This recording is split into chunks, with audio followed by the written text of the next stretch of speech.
فرمان آخری نبی صلی اللہ علیہ وآلہ وسلم، اللہ پاک ارشاد فرماتا ہے، جس نے میرے کسی ولی کی توہین کی تو اس نے مجھ سے جنگ کا اعلان کر دیا۔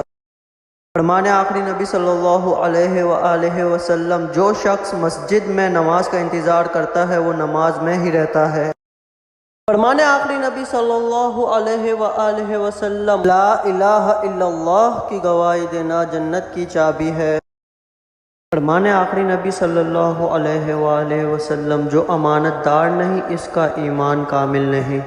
خرید و فروخت کے حوالے سے ایک حدیث بیان کرنا چاہتا ہوں، آپ کا کچھ وقت چاہیے۔ ثواب کی نیت سے اس ویڈیو کو شیئر کر دیجئے۔ فرمان آخری نبی صلی اللہ علیہ وسلم، تاجروں کے گروہ، خرید و فروخت کے وقت شیطان اور گناہ موجود ہوتے ہیں، لہٰذا اپنی خرید و فروخت کو صدقے کے ساتھ ملا دیا کرو۔